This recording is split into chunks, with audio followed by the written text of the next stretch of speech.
Hello, and welcome back to another edition of Hobby News Daily.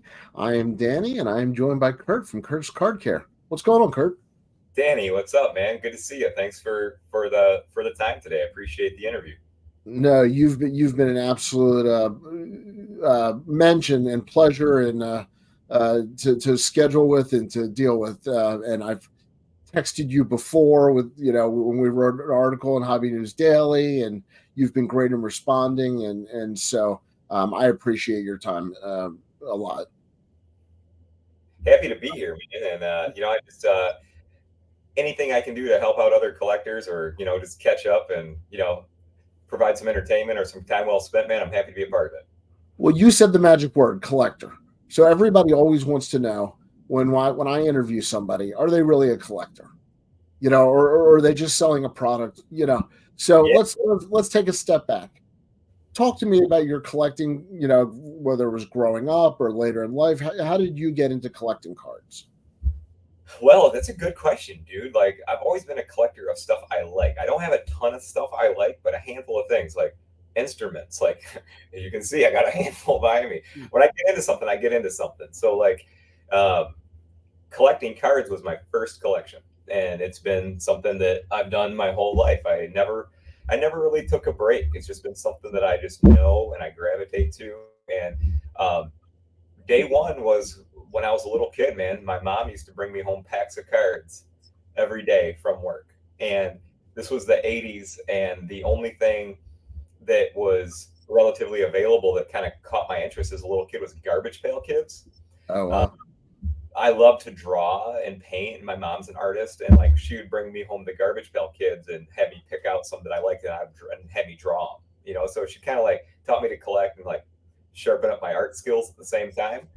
And I got into those, man. And then my uncles were baseball card collectors, but they had fancy, they had like nice stuff, vintage stuff, and I wasn't really allowed to touch it or own it. But that made me want it even more, of course. So like, I got my uncle Chris to give me some beat up cards early. I would say probably when I was about 9, 10 years old, and I don't know. I don't think it was taught to me. It was just born into me that like the ones he gave me were not like the ones he had in his book. This is before grading cards or whatever, but he had nice Sure. book, all of them in there, and he'd give me like the beat up ones. And I think just like I knew that he was being cool, but I knew that they were a little beat up, and that's really when I started like trying to figure out, all right, how do I make it not wrinkled anymore? How do I make it look like Uncle Chris's cards? And 30 some years later, still sitting here fooling around with cards every day. Like, I'm a simple guy, man. And that's where the origins, Danny. Okay, I have more questions when we have time. Let's start with the fun stuff. So, who did you root for? Like, who did you collect? From that standpoint, or who are your? Do you have teams you root for? My Who? Yeah. early in the day, early on, the guys that I was attracted to right away was Nolan Ryan. Even though I'm born and raised in Detroit, Okay. Nolan Ryan and it was probably from my uncle Chris because he was a big Nolan Ryan fan and he was a good storyteller. So he'd always like tell me why these guys are awesome. And it doesn't take a long story about Nolan Ryan to know he's awesome. Yeah. And he was playing in these days, so he wasn't even the Nolan Ryan legacy of now. But like that was big for me. Um, I never liked Michael Jordan as a kid because I'm a Detroit bad boy, and the Pistons were my mom and dad.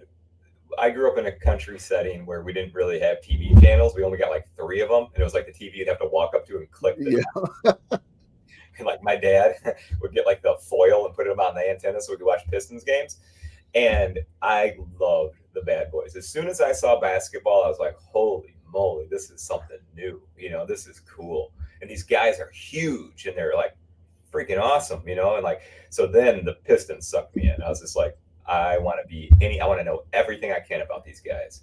So that's like the Bad Boys drew me in, and I liked them all because it was almost like Voltron. You know what I mean? It wasn't just one, but when their powers combined, they were badass, and I loved the Pistons. So like the Pistons, Nolan Ryan, and then in 1989, the Detroit Lions drafted a quiet young man named Barry Sanders, and that it was on. It Yep. was I love Barry Sanders, and I even used some of those guys, even though I don't know them. Like I used like the stuff that I I thought I knew about them or the stuff that I perceived, and I tried to even emulate that behavior because I just thought Barry was so remarkable. Because I thought to myself, how could you be so good at something and be so cool and humble about it at the same time? Like that was a huge life lesson to me, and it still is. So I mean, those were I I couldn't rattle off all the stats, but the character stuff pulls me in, and then I could get my own little, you know, pictures with their little pictures on it, my own little cards, and all of a sudden I was just like, Yep. that's it makes me feel a little bit closer, and I loved watching Barry Sanders growing up. I've made my kids watch YouTube videos. I was like, you don't understand. nobody. Whatever you think of today's players, like the guys in other generations were just as talented. Like you have to, if not more, like you have to see this. And I put on the Barry Sanders highlight video, and they're like, Dad, it's ridiculous. He's running all over the field to get away. I was like, yeah. I said he would run 100 yards to gain 8 on a bad play. Exactly right, Dan. And like the thing was with Barry was like Metro Detroit, like we don't have any, like the Pistons were good, the Tigers are sometimes okay, but it's a unique city. It's definitely a hardworking blue collar serve, like that's at least the family I grew up in. Yep. Auto workers, mechanics, people use their hands, and then when it comes to the weekend, you just want to like get out of the garage or just forget about all the hard work you had to do, and like we would just zone into these guys and live through them, and I saw my dad do it, my mom do it, my family, and I just thought this is what we do. We were fans of remarkable people, and that's was how that got me in the door. And then Barry, yeah, I never ever I never witnessed an athlete like that. It's like I'm sure, of course, Michael Jordan. I've watched Tom Brady my whole life, but like Barry was just different. He was different also because of the teams he was on. I think everybody rooted for him a little bit more. Yep. Um, you made an interesting comment in passing that your mother was an artist, Mm-hmm. and that you were into drawing or an artist yourself. Sure. I married an artist. I married into a artist family. I am everything but an artist and everything but musical. So I am tone deaf and I can't draw. I couldn't draw a bathroom sign. So I have to imagine that the art in your house played a role when you wanted to attack a card to try to make it look more like your uncle's, or growing up, that the tools from the art world, carry over into restoration.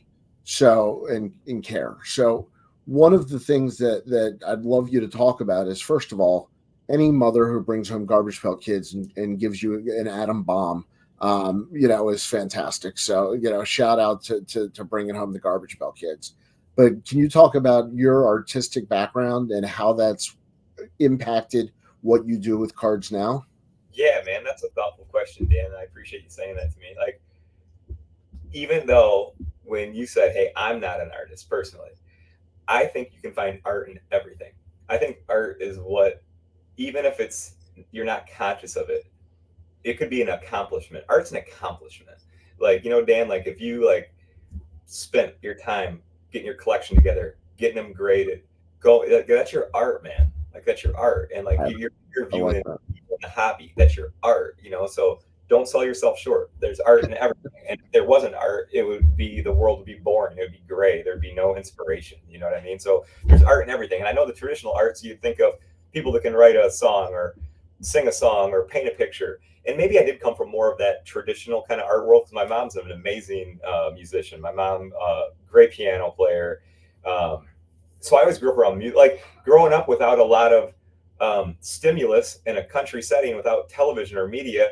You really just had to find things to make yourself kind of like happy or whatever, So yeah, riding bikes and playing sports and stuff. But like, really, man, was listening. In a past lifetime, I worked in the radio business for a long time. So it's funny. Like, I grew up collecting cards. I do cards now. I grew up listening to the radio because that was the only media I had, and I worked on the radio. And that's what I did. And so like I really was kind of like gravitated towards the things I was around.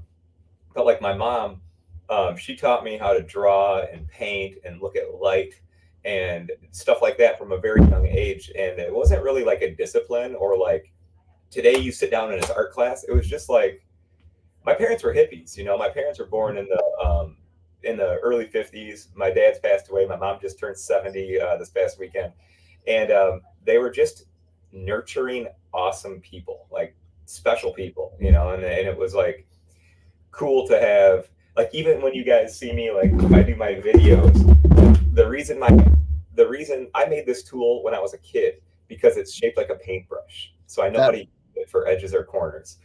My mom wasn't a full-time artist for a living. My mom was a dental hygienist and did art for fun. But do you see why I have dental tools here? There's a root behind everything. Like all the stuff that I use, like I'll use this to look like you'll fix little things. It's because my mom, these were the tools I was around, and when it comes to even like this little thing that I think most collectors have in their toolbox now, this little shading pencil called a Tortillon, that's an art tool. That's to blend colors and stuff like that if you're working with pastels or just pencil and paper. But it really inspired me. So then, like, my dad would say, just like you did, Dan, I'm not an artist, but my dad was an incredible artist. My dad was a mechanic, and he could fix or make or fabricate anything. I watched my dad and my dad was a chemical guy too. I'm a MacGyver.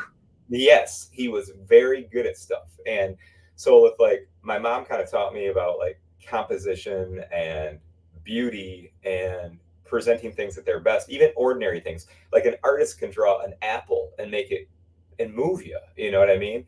But then a mechanic can get a vehicle that was in a barn for 30 years and restore it from top to bottom. And it's like a major art. But my dad couldn't draw anything more than a stick figure. But he was a thinker and he knew how to use his hands. If anybody can make a vision, if you got the vision, you can take steps to get towards it, And that was really the house I grew up in. It was like we were blue collar, hardworking people, and I got that from my parents. And that's probably the best gift they ever gave me. So I mean, clearly the convergence, of the influences led you to the talents and the skill. And I got to be honest with you, I don't know that I would ever think to or have the confidence to attack a card. So I guess, can you talk about just when you first really felt comfortable, or did it start really from when you were little and you just never stopped and it grew with you? A little bit of both, Dan. So I would say when, because I went to card shows, back when I was a kid before grading was everything, so like naturally when they would be at the mall or the VFW or VFW, man. In Michigan, it's always the auto halls, we would have those, and so naturally you'd always look for the nicest looking one. I didn't have all the lingo when I was young. I didn't talk about centering or corners or edges, but I could look at it and see like I'll have this one versus this one. And then when it came to growing up through the ages where I started to pay attention to this type of stuff, I was always I'd look at a card with a bend or a corner or whatever, and then I'd watch my dad work on stuff in the garage, or I'd watch my mom.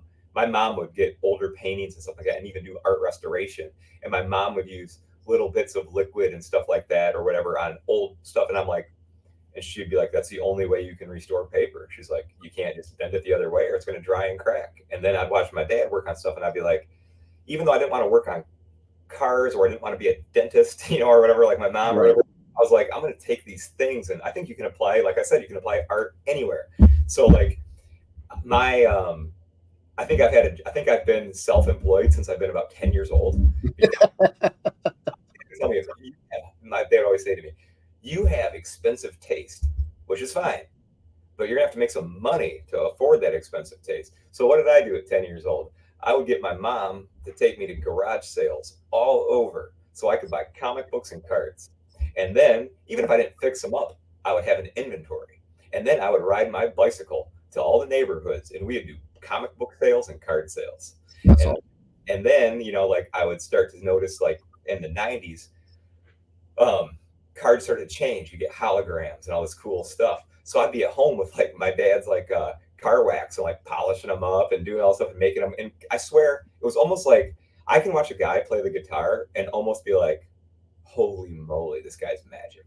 And when I would start working on cards as a young guy and get little corners up flat, cards straight again, shine them up, I swear, I don't know if it was just an attention thing, but people noticed. And they would, and I felt like that guy on stage holding the guitar metaphorically. You know, I felt like they know they like my skill, you know, and I don't know. I mean, that's as a human that touches me, you know, and so like I just started really like going, and cards wasn't even a big thing. It wasn't even a money thing. That's why I love this because money was like not even on the list. It was like cool community, making an improvement and making the 5 buddies around me that liked cards happy too, you know? And then it progressed when like grading came out.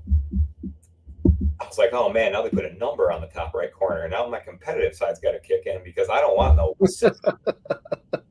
You know, I'm like, now you made a competition out of it. And I'm severely competitive. So I'm like, okay. Then I start grading cards and, you know, the ones that looked great would get a 9 or a 10, right? But then as soon as you had a few issues, I'm like, they just weren't doing it well. And that's when I said, you know what, I'm going to continue just doing my little cleanings and my touch-ups. And I started getting, BGS was the king. So I'd be like 9.5s, you know. I had a hard time getting BGS 10s, but I could get 9.5s pretty good. And 9.5s was how I grew up. So number, you know. Yep. And so then I did that for a long time. And throughout the years here in Metro Detroit and even just through social media, I always kept a low profile. Like I didn't really like look at Kurt's card. I didn't even look at it as like a huge opportunity. I looked at it as something that I liked to do and I knew how to do.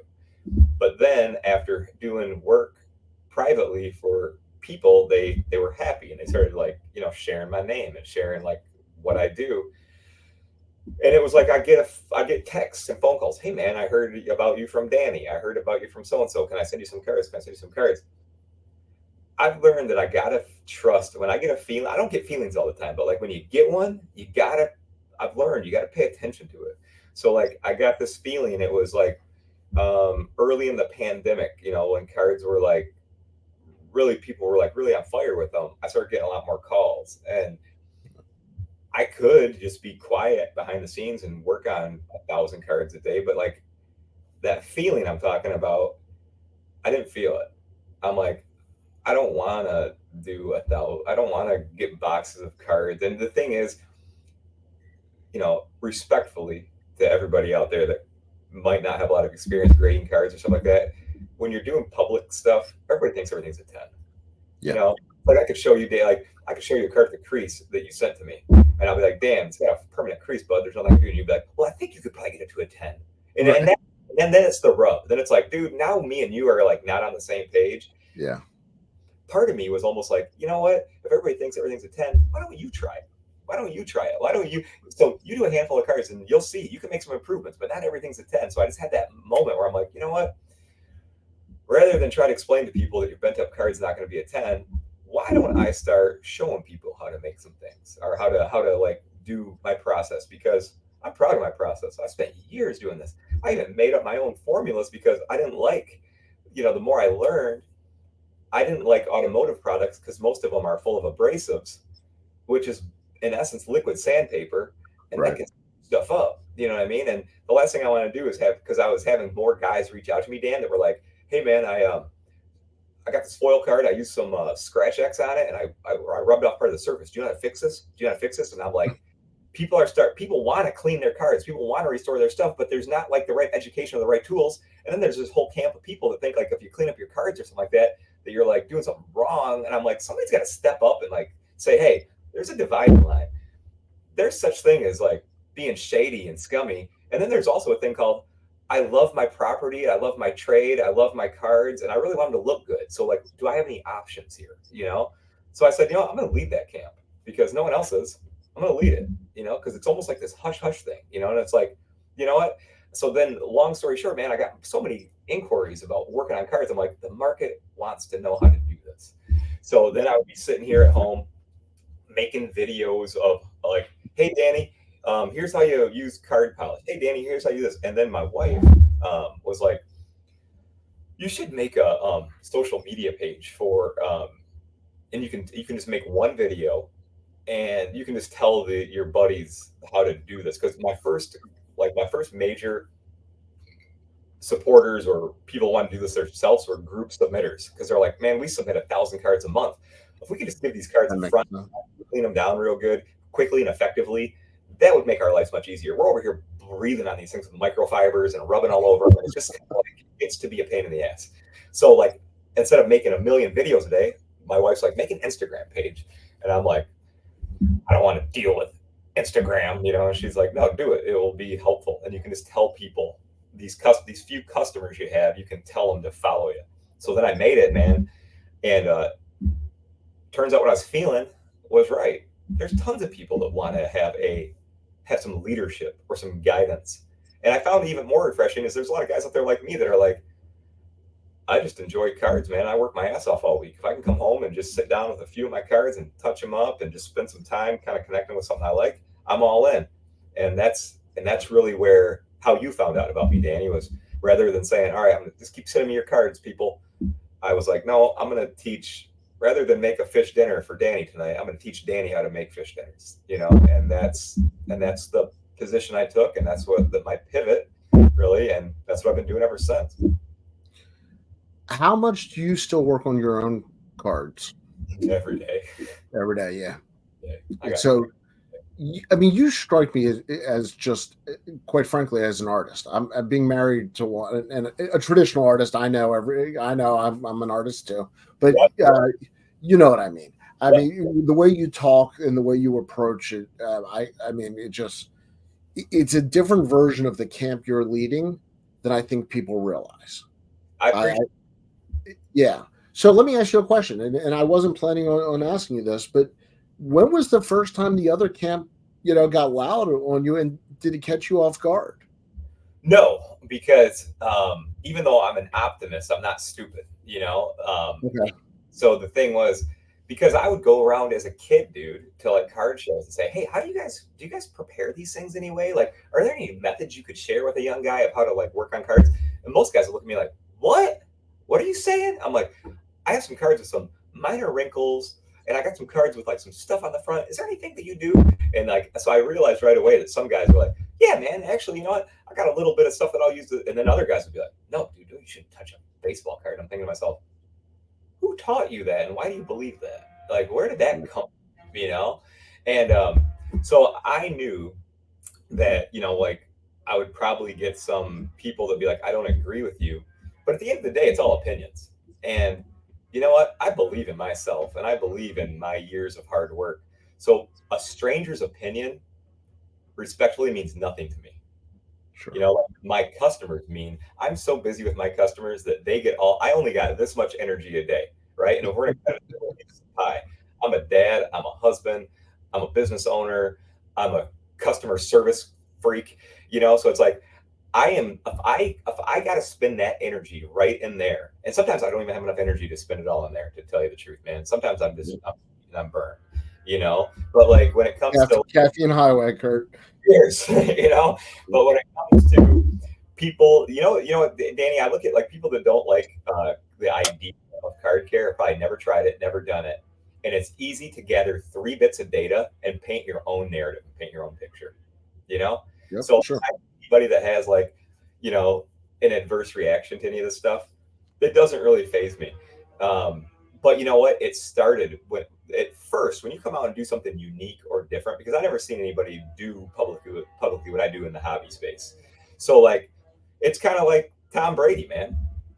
Millions of people love Tom Brady. Tons of people freaking hate him, and Yep. that just comes with the role when you're in business or in Well, and you put yourself out there. That's always going to lead to something. and I'm not really, like I said, I all of my energy is focused on really go dialing back to why I got in. I always got to remember my why. Why? Because I enjoy this and it's fun and it's something I'm good at and it's something I'm a good teacher. That at the end of the day, if other people got opinions and say, I don't like, I don't think you should ever touch a card. Well, that's okay. then I would suggest don't follow my channel because it might scare you. I mean, like, There are lots of channels out there. Go people. I grew up with 3 freaking channels on the TV. right. I didn't have too many choices. I had to watch PBS. But thank God Bob Ross is on there because I watch Bob Ross every day of my life. So Bob Ross and the Pistons were like, I gotta tell you, I never thought going into this conversation I'd talk Adam Bomb, Bob Ross, and Bill Lambier, all at the same time. I'm unique, man. You know what I mean? So no, this is why I wanted to talk to you. I love it. Okay, so before we run out of time, I'm going to absolutely take advantage of you and steal your brain.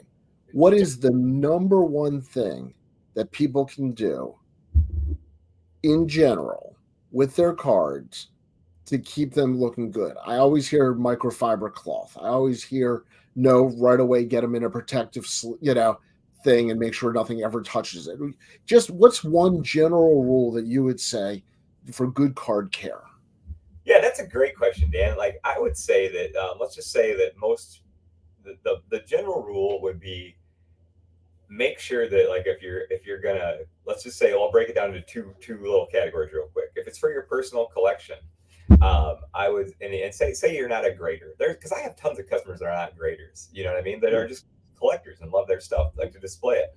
I would say keep it out of the sunlight. The two biggest things in the world that will damage any comic book card. Oh, there's my husky boy. So there's Logan coming to see us. It comes to anything like that.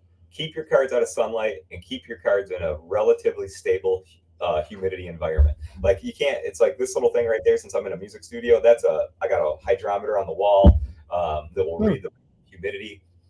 Even if you never want to clean a card in your life or whatever, keep them out of sunlight. Keep them out of highly humid places, because those are the two things that are going to cause damage to cards over the long haul. All right. So if you do display your cards, like I got my displays on my wall, I see yours. Don't ever let the sun come in your window and hit those things. If it's a naturally lit room, fine. But that's the most basic. Keep them away from too much moisture. Keep them away from sunlight, and they're going to last you. Well, I didn't mention it the whole interview, but I used to manage a sports art gallery. So I learned everything that I wasn't able to do myself with my own hands. And I have blackout curtains in my room on the windows you don't see because I am scared, whatless. And so that's great advice. And thank you for sharing that. Let's talk more importantly. Where can people find you? Where can people get your products? What do you offer? What can people expect? Oh, you rock, Dan. I appreciate that. So like, I'm easy to get a hold of, guys. My website is helpful because it's not, you can get my products there, which is kurtzcardcare.com. But you guys, I tell you this, like, know this about me. I'm obsessed with making sure people know what to do and they're comfortable with this, because I know a huge responsibility came with me doing this. I can't just show you and send you a kit and be like, figure it out. This is one of those things where I feel like I'm at the make it or break it stage, where I have to give the most amazing freaking customer service and the best demos on all styles of cards. Because I don't want somebody to just buy this stuff and have it at home and be like, I don't really know how to use it, leave it. My goal is get this stuff in your hands if you're a person that's interested in working on cards, and use it. How are they going to use it? By being inspired, by being able to watch videos. You give somebody an 86 Jordan and they're like, I don't want to touch it. Well, that's why I'll create systems. I want you to buy 2 base cards. I want you to try this first. I want you to do this. So like on my website, you guys, my point is I want you to click on best practices, because whether you're a TCG collector, a vintage collector, or a modern collector, I have all the do's and don'ts for all my products. Instagram, I'm highly active. It's like my 100-hour-a-week job. So I'm always on Instagram. People ask me if I do this full time. I say, I wish I could do this full time. I do this like 3 shifts a day, 7 days a week, full time. I was going to say, when you have your own business, it's not 9 to 5; it's 5 to 9. I'm like, I wish I could. What the hell would that feel like? Like I got time, But website is full of content.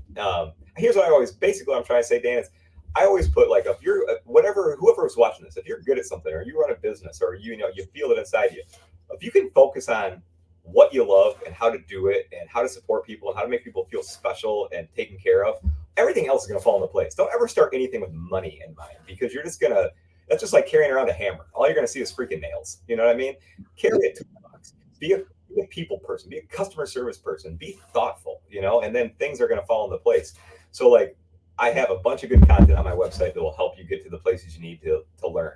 YouTube, guys, if you only take one thing out of this conversation, my YouTube page, click on playlists. I have every single thing I know how to do successfully recorded and filled up in playlists, whether it's working on an edge, working on a corner, doing surface cleaning, working on a wrinkle on an old card, cleaning up a modern Charizard, whatever it may be. I have it all on there. So dig into it. And then finally, I'm a man of the people, always will be. Always will be. That's what I am. That's my foundation. So that's why I put every single pet product I sell has my contact information inside it. I don't like people that are influential or somewhat popular in whatever space they're in, and then they like have an ego about it or an attitude about it. Working in radio for over 5 years at a humongous rock station with all the greatest rock stars really was a learning experience for me too, because some guys would come in there that you're idols of, and they'd be awesome. They would match the description or beat it in your head because they're cool freaking dudes. Then I met some of my favorite rock stars I wish I'd never met in my life. So my point is I'm accessible.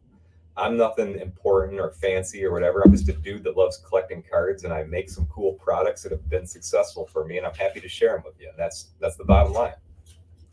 Well, I think it's important to hear from the other camp, and I put air quotes in that in case you're listening to this if I put it on podcast, because as somebody who grew up in the vintage no touch world, I have come to be much more open-minded, and I think for everybody, that I'm going to close with this: find your own comfort level.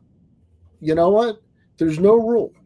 There's no hobby police. There's no hobby rules.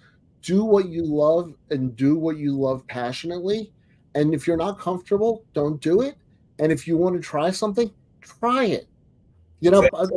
I love the idea, and you say this in all your best practices and all your stuff. Buy base cards. Try it on base cards. Please don't even think about any of your valuable cards. And if you're comfortable, then great. It's amazing. It's a great way to wrap it up, Dan, because like when I watched my dad work on, like a fender of a 1971 Hemi Cuda, where that fender it took him 3 months to source out of a junkyard in California. And if he doesn't get that thing right, it's a huge hassle. I always found the freedom of going, all right, you want to work on a Tom Brady kaboom? Great. You can buy a cheap kaboom from another player, a bass player, or not. I mean, maybe kaboom's not the best example, but my point, metaphorically, you can get your hands on other stuff for dollars to pennies. And you might even say, well, base cards for a T206 are like $30-$40. Well, who cares? Buy the stupid card, you fool. Don't be working on a Honus Wagner before you get this stuff under your belt. Yeah. I would say, pay attention to your instincts. Like you just said, Dan, if you're anxious or nervous, cool. Note that. I'm anxious and nervous. How do I get unanxious and nervous? Unanxious and unnervous for everything else in my life. I practiced it. I took the steps. I've been through it, And when you do that,